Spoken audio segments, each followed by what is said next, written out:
নমস্কার বন্ধুরা, welcome to ST unique sports. বন্ধুরা, এই ভিডিওতে আমরা কথা বলবো বেশ কিছু ফুটবল আপডেট নিয়ে, যেখানে শেষ মুহূর্তে আবারও ইস্টবেঙ্গল বেশ কিছু চমক দিতে চলেছে। তো সেই নিয়ে তোমাদের কিছু আপডেট শেয়ার করার রয়েছে। তার সাথে সাথে ডুরান্ড কাপের ম্যাচ এবং ওড়িশা এফসির রিসেন্ট টাইমে কি সিচুয়েশান রয়েছে, সমস্তটা নিয়েই কিন্তু আলোচনা রয়েছে এই ভিডিওতে। তাই ভিডিও শুরু করার আগে একটাই রিকোয়েস্ট, চ্যানেলে যারা প্রথমবারের জন্য এসেছো মনে করে চ্যানেলটাকে সাবস্ক্রাইব করে নিও, তাহলে প্রিয় দলের খেলার সমস্ত আপডেট তোমরা এখানে পেয়ে যাবে। তো চলো আর দেরি না করে ভিডিও শুরু করা যাক। তো তোমরা সকলেই জানো কাল ইস্টবেঙ্গল দিবস ছিল।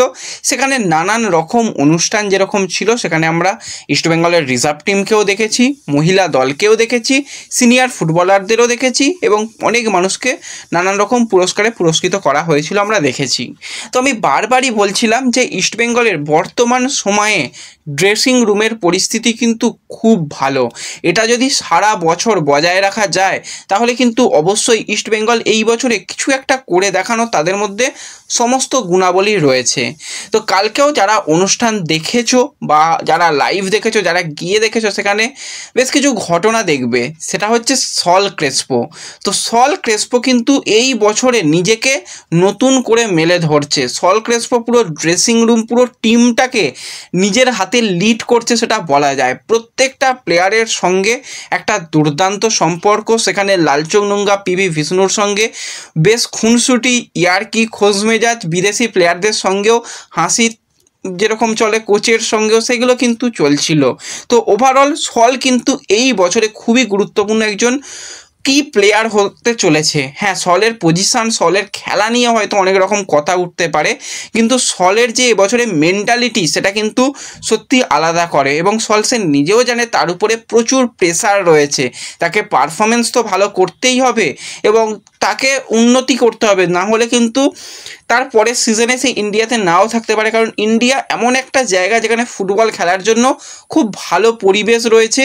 তো সেখানে খেলতে অনেক বিদেশি প্লেয়াররা চায় এবং সল দীর্ঘদিন ধরে ইন্ডিয়াতে খেলছে।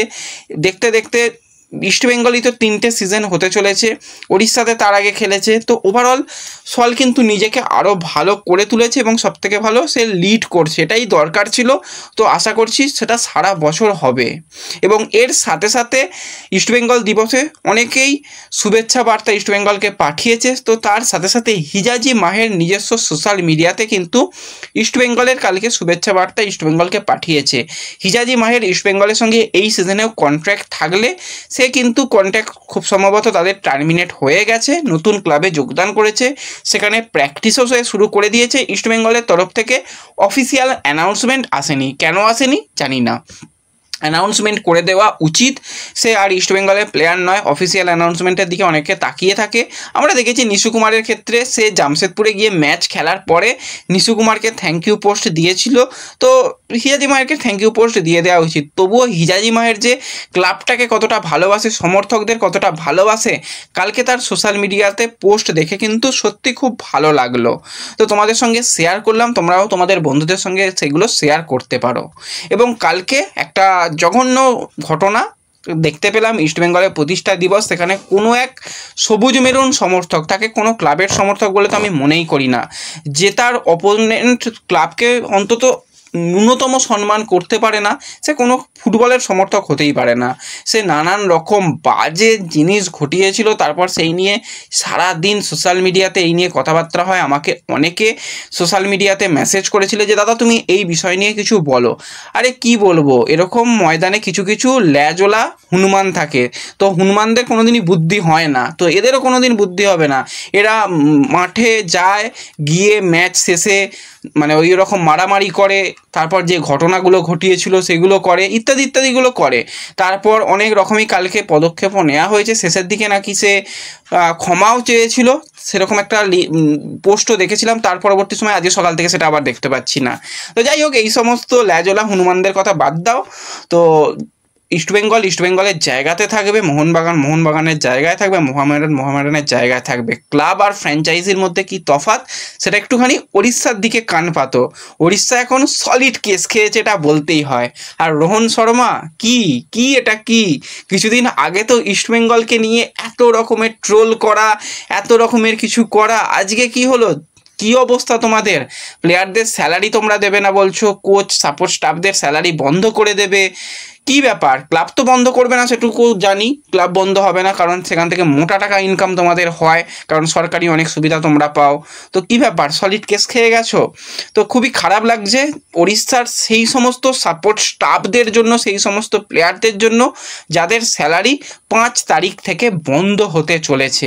এই নিয়ে মোটামুটি তারা চূড়ান্ত সিদ্ধান্তও নিয়ে নিয়েছে, 5 তারিখ থেকে কিন্তু তাদের স্যালারি বন্ধ হতে চলেছে। এবং সের্জিও লোবেরা একটা সময় ইস্টবেঙ্গলকে সমস্ত কথা দেওয়ার পরও শেষ পর্যন্ত কথা রাখেনি, ওড়িশাতে গিয়েছিল। তার পরবর্তী সময় ইস্টবেঙ্গলকে দেখলেই সের্জিও লোবেরা পাগল হয়ে যায়।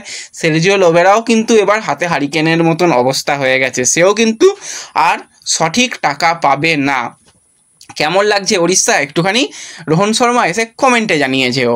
তো যাই হোক, এরপরে আমরা নেক্সট একটুখানি আপডেট নিয়ে কথা বলবো, সেটা হচ্ছে ডুরান্ড কাপ নিয়ে। আজও কিন্তু ডবল হেডার ম্যাচ রয়েছে, বিকেল 4টে থেকে ত্রিভুবন আর্মি তারা মুখোমুখি হবে লাদাখের সঙ্গে। এবং যে ম্যাচটার দিকে আমি তো তাকিয়ে রয়েছি সেটা হচ্ছে north east United versus Malaysia army. তো নর্থ ইস্ট লাস্ট ইয়ারের ডুরান্ড কাপ চ্যাম্পিয়ন, তাদের ক্লাবের প্রথম ট্রফি তারা নিয়ে এসেছিল ডুরান্ড কাপকে, এবং ডুরান্ড কাপ থেকেই আমরা আলাদিনের দুর্দান্ত পারফরমেন্স দেখেছিলাম লাস্ট সিজনে। তো আবারও নর্থ ইস্ট তারা ডুরান্ড কাপে আজ নামতে চলেছে। আলাদিন গোল মেশিনের দিকে নজর থাকবে, আগের বছর সমস্ত রেকর্ড আলাদিন ভেঙে দিয়েছিল। আজ থেকেই আলাদিন শো আমরা দেখতে পাবো। শুধু আলাদিন নয়, নতুন যে সমস্ত বিদেশি প্লেয়ারদের নর্থ ইস্ট নিয়েছে, যেমন 3 জন স্প্যানিশ প্লেয়ার সেখানে, চিমা রয়েছে, অ্যান্ড্রে রড্রিগেজ রয়েছে, জারিও স্যাম্পেরিও রয়েছে। তো তারা কীরকম পারফরমেন্স করে, বিশেষত জারিও স্যাম্পেরিওর দিকে নজর থাকবে। ওভারঅল কিন্তু শক্তিশালী দল নিয়েই কিন্তু নর্থ ইস্ট নামতে চলেছে, তো সেই ম্যাচের দিকে কিন্তু আমাদের অবশ্যই নজর থাকবে। এবং এর সাথে সাথে আমরা যদি ইস্টবেঙ্গলের একটুখানি ট্রান্সফার উইন্ডোতে ঝড় নিয়ে কথা বলি, তো এই জায়গাতে কিন্তু ইস্টবেঙ্গল তারা একটা মিটিং করেছে। সেখানে কোচ অস্কার ব্রুসন ছিল, থাংবয় সিংটো ছিল, ইমামির কর্তারাও ছিল, যে এখনও বেশ কিছু পজিশানে ইস্টবেঙ্গল প্লেয়ার নেবে। প্লেয়ারের নামগুলো পরে আলোচনা করব কোনো সময়, কিন্তু সেই জায়গাতে বেশ কিছু দল তাদের প্লেয়ারদের স্যালারি নিয়ে একটু সমস্যা, বেশ কিছু প্লেয়ার চাইছে খেলতে, গেম টাইম চাইছে। সেই সমস্ত ভালো মানের বেশ কিছু প্লেয়ারের সঙ্গে নতুন করে ইস্টবেঙ্গল কিন্তু কথাবার্তা শুরু করবে।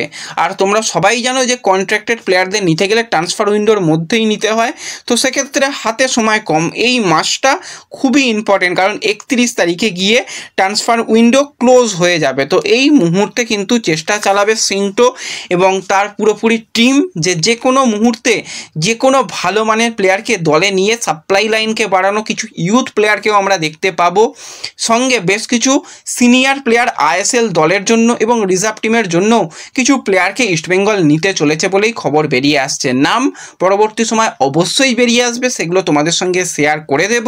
তো এই ভিডিওতে এই আপডেটগুলোই শেয়ার করার ছিল। ভিডিও ভালো লাগলে লাইক শেয়ার করে দিও, চ্যানেলে প্রথমবারের জন্য এলে সাবস্ক্রাইব করে নিও। তো দেখা হবে পরবর্তী ভিডিওতে, ধন্যবাদ।